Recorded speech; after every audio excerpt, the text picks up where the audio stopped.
Berro Bambán, Velar e Edicións Xerais de Galicia presentan...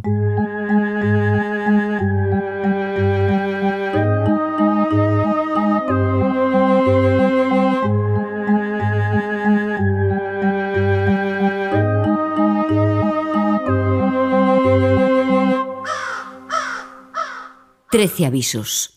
Historias para escoitar pola noite.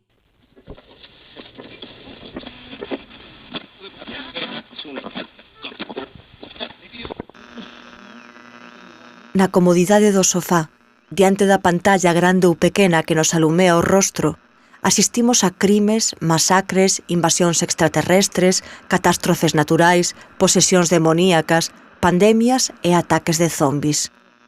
Son ficcións, dicímonos. Todo falso, tranquilizámonos. E en todo caso, habería tan poucas posibilidades de que nos sucedese iso a nós, precisamente, entre todas as persoas que hai no mundo. Por iso temos medo do contaxio, de non poder evitar que algo nos infecte, e que ese algo estea en calquera persoa coa que nos cruzamos, a que tocamos, a que lle abrimos a porta, e que despois ese algo quede en nós, que tamén nos cruzamos con outras persoas e entramos en casas alleas. Aterrorízanos ser parte da más infectada que busca espallar a doenza. Ao final, o peor dos nosos temores é que nos aconteza o que vemos por trás da protección das pantallas. Teríamos que saber como sair desas situacións ás que asistimos centos de veces co estómago encollido, devorando flocos de millo, patacas fritas ou cacahuetes. Pero non sabemos, porque non las creemos, ata que pasan. Son Paula Carballeira e douche a benvida a 13 avisos, un podcast onde falamos sobre o medo, contamos historias e intentamos explicar o inexplicable para poder dormir pola noite sen temor aos pesadelos.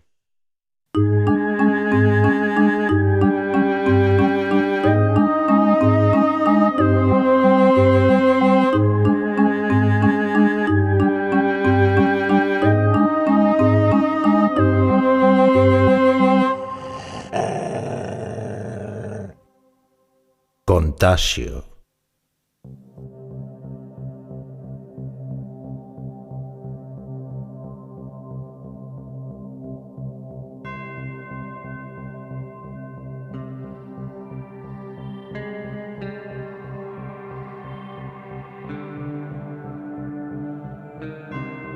Primeiro foi Lucía quen faltou a clase.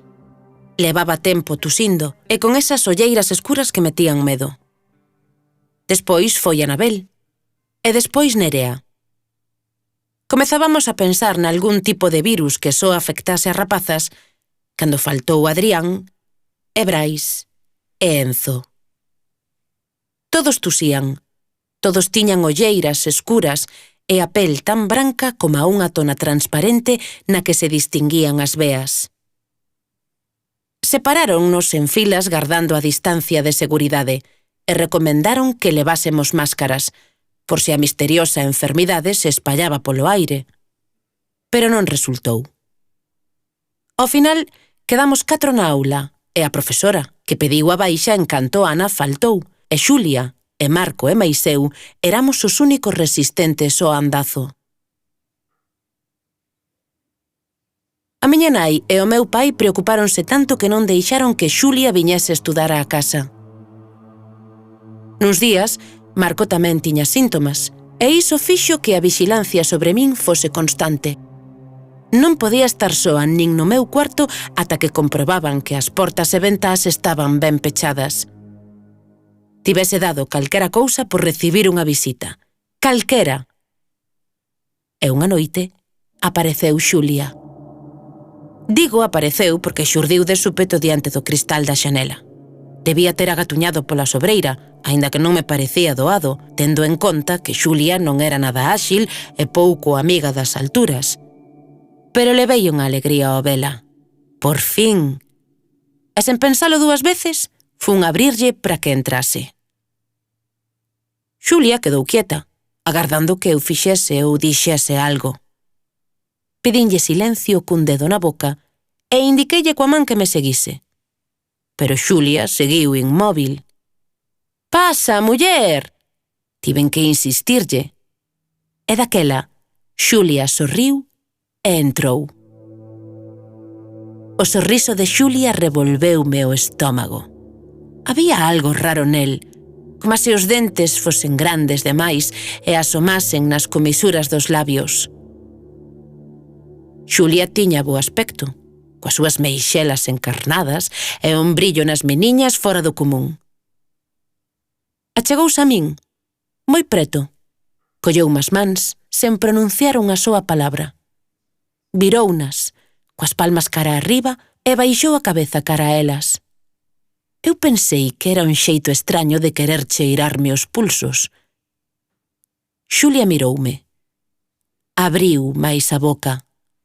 Descubrín entón o afiados que tiña os cairos. Sentín atrabada cunha dor profunda e doce e non puiden afastar os meus ollos dos seus mentres observaba escorregar o sangue. O meu sangue. En fíos, ata pingar no chan e formar un charco, xusto á beira dos nosos pés descalzos. Agora, tócame a min ir á casa da profesora. A pobre xente deste pobo perdido entre as montañas pensa que en algún momento remitirá a doenza, que atoparán unha vacina, unha menciña milagrosa, cando a realidade é que non existe remedio ningún. Quizais o lume. E sería fermosa unha grande fogueira cos nosos corpos. Quizais unha estaca no corazón e separarnos a cabeza do tronco se lles facemos caso aos clásicos. Quizais. Quen sabe? Chegará o momento no que sexamos tantas as criaturas de dentes afiados que non haberá sangue abondo para alimentarnos e teremos que petar noutras xanelas e espallar o contaxio.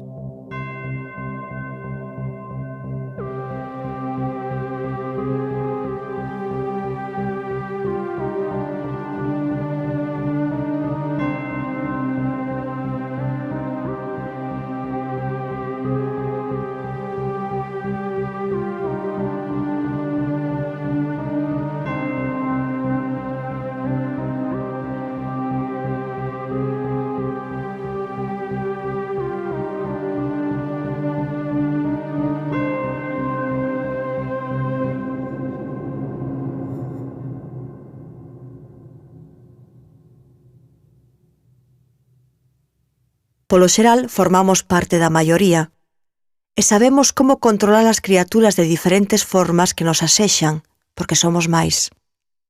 Ese fose o contrario. Ese somos nós esas criaturas que están en minoría. Ese de súpeto nos volvemos o perigo, o medo, a ameaza.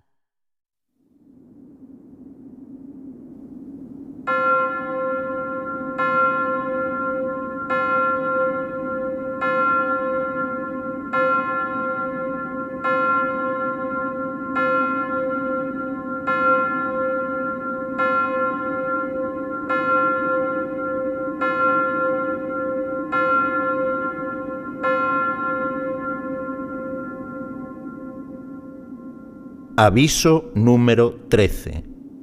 Os síntomas da doenza. Cando aparece unha doenza extraña, son os síntomas os que avisan do que vai acontecer. A pel máis branca do normal, as olleiras escuras, as meixelas afiadas, as unllas que se quebran, o cansazo, os mareos. Busca un par de picadas no pescozo e sae á luz do sol. Non deixes que as tebras te abracen. O contaxio ven sendo a perpetuación da maldición do lobisome, cun sufrimento que non ten acougo. A maneira de que os zombis acaben coa vida que tanto desexan. O paso da saúde á enfermidade, peor que a morte.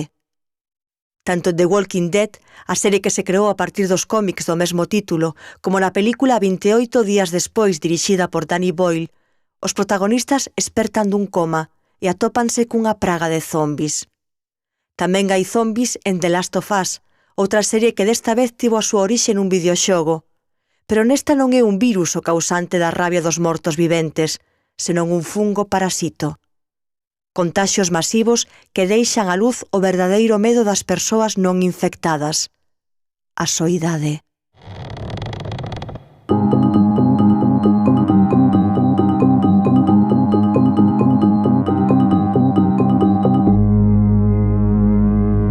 Historias do ataúde. Comezamos a sección Historias do ataúde, con o noso ataúde aquí preparado para abrirse e deixarnos ler algún dos seus microrelatos. Imos alá.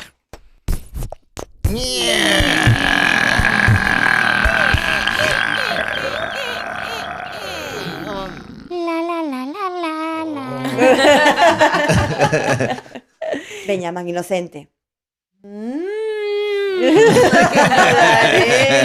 Que lerá. A ver. Hai que ler se está... Hai que ver se está asinado. Sí, se está asinado. Que parece que non está asinado. E di... Antes... Perdón, teño que facer unha pausa. Como me gusta que empecen cun adverbio. Di... Antes diseccionaba corpos. Agora cambiaron as tornas. Fin. Antes diseccionaba corpus. Agora cambiaron as tornas. Quen escribe isto? Un forense? Bueno, se diseccionaba Si un neno, corpos, bueno, pode ser un psicópata, asesino, Un asesino. Un carniceiro. Sempre pensando pero no malo. pode ser un Claro, porque poden ser forense. corpos de animais, non? Tamén pode ser un Ser carniceiro. corpos... Eu dun carniceiro non diría que se disecciona corpos. Como que non, cando partes o polo, Despezas. despezas. Pero Bueno, non. sí, despezas. Pero bueno, hai Sí, xente hombre. que lle dedica Que é meticulosa. E é casi unha Eso é Unha disección. desmembración. Digamos, esa é a cuestión, non? Da palabra, non? Diseccionaba corpos, é dicir, unha persoa meticulosa, Meticulosa. ten un algo como que de médico, separa as forense distintas ou Sí, unha partes. técnica. Isto lembrame, hai varias historias tamén, non só escritas, tamén no cine e nas series. A ver, unha das máis coñecidas de Alfred Hitchcock presenta era a deste home que está, que desperta tumbado nunha camilla sí. e non pode mover nada do seu corpo, pero está consciente. Sí. Entonces ti escoitas a voz en off que está dicindo todos pensan que está morto, porque claro, non podemos lembrades Sí. que se fora un capítulo que tivera moitísimo éxito, solo por cousas as que Bueno, Que iso te viñeron é un á dos cabeza aquí. grandes temores, ¿no? Que te enterren vivo e... claro. Que te enterren vivo. Que te enterren. Bueno, Xa, pero pero o que- relato que te- non fala de- vai por aí. Non vai Vamos deso, Claro. non vai deso, pero bueno, cambiaron as tornas. Están diseccionando ou o xeto Ou vano diseccionar. ou vano diseccionar. Claro. O Vivo protagonista. ou morto. Aí Depende como fixera el, non? sí, porque é xusto Agora cambiaron as tornas. O cambio, E isto que ¿no? sería como unha vinganza ou algo así. Sí. pero está moi ben isto Sí, de moi chulo. Pero da vamos, xustiza, non? O que fixen están a facer a mí, porque me estaba imaginando a un Frankenstein, o monstro, poñendo aí ao doutor. E agora Ahora vouche poñer unha perna do outro, unha má. E o cerebro ou che poñer... a coliflor.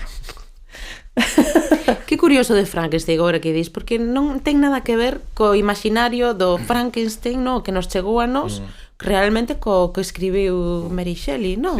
Sí, eso A mí me chamoume moitísimo a Claro. atención, como o se deturpou ou non sei, Sí, cando lees o libro non ten nada que ver coa peli, con nada de nada. No. De No, feito, no. É como moi de curioso. Frankenstein ou el nuevo Prometeo.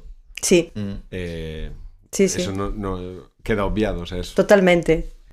Porque claro, a escolla que se fixo para o cine, porque claro, non podes poñer toda a novela, senón ten que haber unha dramaturxia, un punto de vista.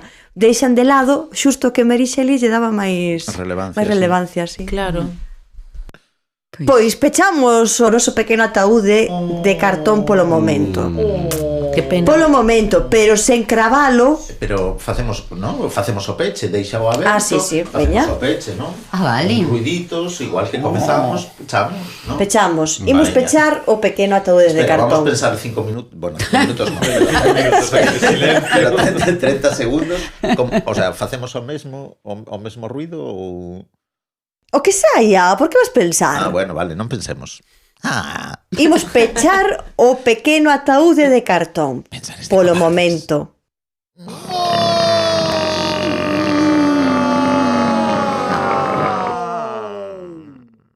Chiquichac.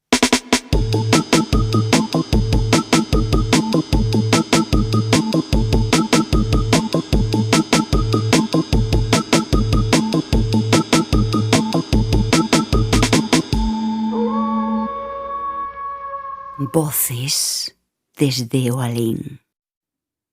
Queremos escoitar esas voces que nos chegan desde diferentes lugares, voces de persoas que saben sobre o medo, sobre os medos, que os escriben, os debuxan, os contan, os imaxinan e os comparten. Persoas que para nós, de algún xeito, son unha referencia nestes eidos misteriosos nos que nos movemos. Hoxe en Voces desde o Alén entrevistamos a Ledicia Costas. Ledicia é unha das autoras máis recoñecidas e traducidas da literatura galega e os seus libros son constantemente reeditados. Nos últimos anos recibiu importantes recoñecementos como o Premio Merlín de Literatura Infantil en 2 ocasións. Na primeira delas con Escarlatina, a cociñeira defunta. Por este mesmo libro, o Ministerio de Cultura concedeulle o Premio Nacional de Literatura Infantil e Xuvenil no ano 2015 e entrou a formar parte na lista de honra do IBI.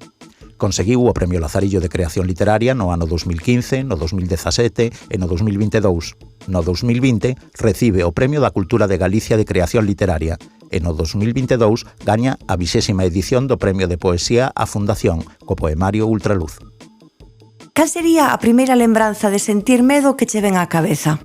Eu lembro sentir un medo moi profundo e sempre que volvo atrás a eses momentos de medos infantís, sempre a ese mesmo instante, que non foi un só instante, foi moitas veces, que cada vez que me mandaban os meus pais, a miña avoa, sair a algo á rúa, vivíamos nunha casa rodeada de campo, no medio da noite igual eran as 9 da noite ou 10 da noite, que en inverno xa é noite pecha, a sensación era aterradora, porque eu xa andaba naquel momento, estou falando dos 8, 9, 10, 11, 12 anos, con ese interese sobre as criaturas, o alén mundo, todo o que ten que ver coa mitoloxía de terror. Entón, sair á rúa de noite é que me provocaba directamente taquicardias e tiña que ir correndo. Esa era a maneira que eu tiña para paliar ese medo, era botar a correr. Claro, eu pensaba, como me estean vendo os veciños por unha fiestra, que vergonza, non? Pero podía máis ese medo e casi que nin me importaba demasiado. Eu corría a facer ese recado a toda velocidade. Non sabes por qué? Non sabes se te imaginabas algo ou era simplemente a sensación de que podía acontecer calquera cousa? Tiña pavor de todo o que tiña que ver coas ánimas, a Santa Compaña, o alén, os espíritos. Estaba como moi obsesionada con ese tema, moito, durante moitos anos, ademais. Entón, pensaba que pola noite era como un momento propicio para que todas esas criaturas estivesen rondando alrededor de min. Entón, aí tiña ese medo identificado e aí é cando realmente sucedía, cando non había luz. E no exterior, non en interiores, pero sí, é dicir, se eu estaba no meu cuarto coa luz apagada para dormir, non sucedía, pero como tivese que sair da protección da miña casa e marchar á rúa, aí sí que se daba esa situación. Que curioso. Na túa literatura está moi presente este tema, de feito é un referente literario neste eido. Por que crees que atrae tanto este tema, sobre todo na infancia, na xuventude, non só, porque tamén máis adiante tamén nos atrae, non? Pero por que crees que hai este interese polo tema do medo? Porque o medo ten que ver co misterio, co descoñecido, con aquilo que non podes controlar. Entón eu creo que todo iso que rodea a morte, o medo e aínda por riba con ese tabú que rodea a todos estes conceptos dos que custa tantísimo falar, provoca que ese morbo, esa curiosidade sexa maior. A quen non lle gusta, a quen neno, que nena non lle gusta unha boa historia de medo, unha boa historia de fantasmas? Eu creo que hai poucos que non levanten a man cando falamos de contos de medo. Alguén quere escoitar un conto de medo? Abren os ollos, empezan a poñerse firmes, ollos brillantes e con cara de por favor, empeza xa.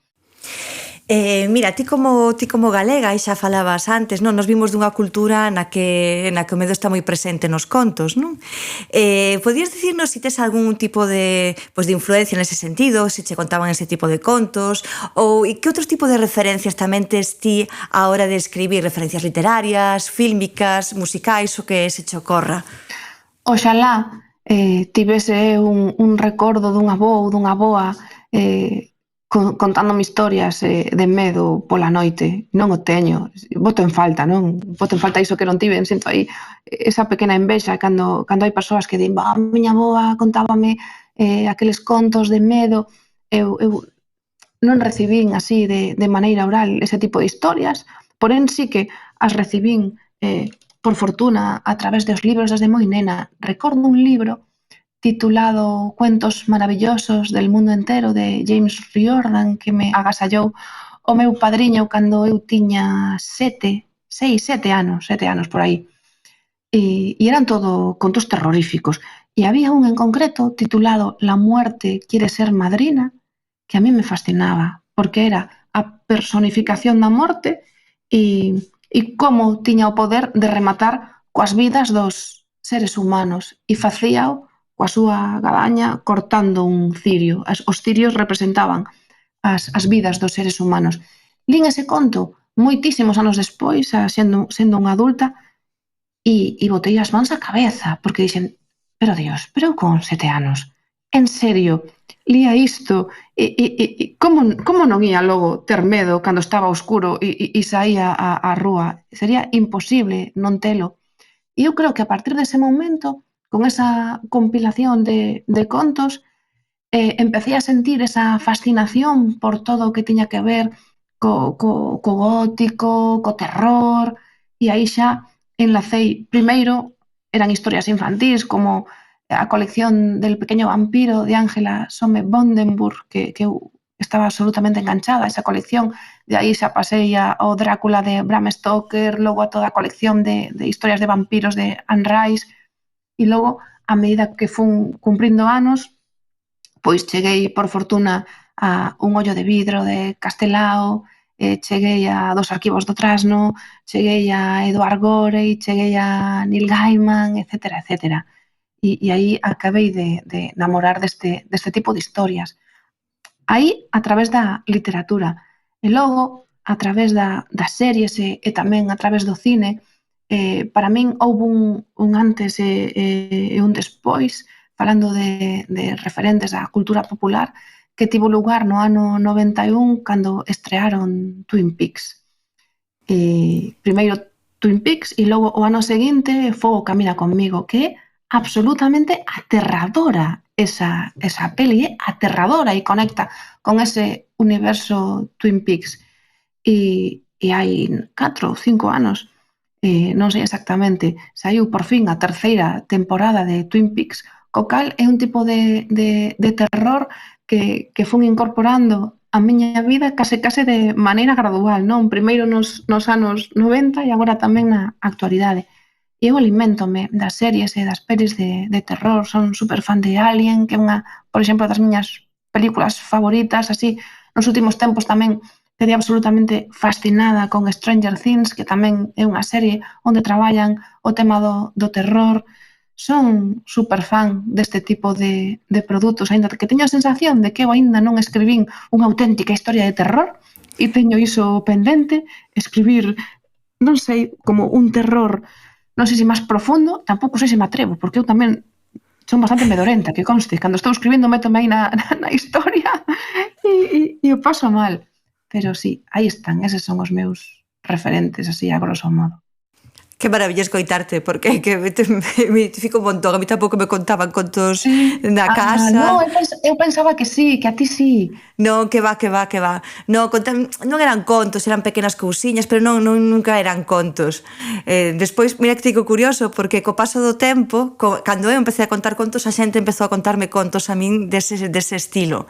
E mira, xa para pechar a entrevista, nós que nos movemos tanto no ámbito da ficción e da realidade, a min gustaríame que nos contases algo que che acontecese realmente, pero algo terrorífico. Vale. Eu vivín unha experiencia absolutamente terrorífica cando tiña 13 anos que nunca vou esquecer, e a dicir que nunca conseguín esquecer, é imposible esquecer algo así. De feito, esa anécdota acabou formando parte dunha novela que escribín que se titula Golpes de luz, e hai aí unha homenaxe a ese momento que vivín. Nos vivíamos no extrarradio vigués, nunha zona que se chama Beade, nunha casa que estaba rodeada de monte por todas as partes.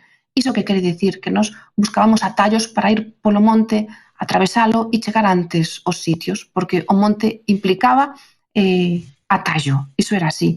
De feito, recordo que a nosa casa tiña un muro de bloques e nos cunhas pedras fixéramos varios buratos, nos bloques, e usábamos iso para meter os pés e gabear e saltar antes, non?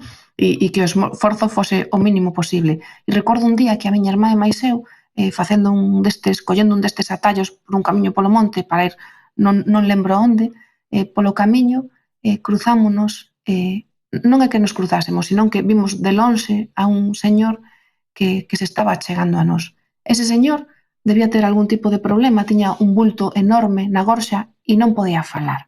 Entón emitía uns sons que eran verdadeiramente terroríficos, sobre todo porque estaba intentando berrarnos, entón os sons eran máis terroríficos aínda. E por se isto fose pouco, levaba un fouciño na man e empezou a correr atrás de nós. Eu non sei o que nos quería facer, seguramente nada bo. Miña irmá naquel momento tiña 5 ou 6 anos. Empezou a correr a tal velocidade que eu non era quen de collela. Grazas a iso, seguramente, o home tampouco conseguiu collernos a nós e nunca volvemos pasar, obviamente, por ese camiño.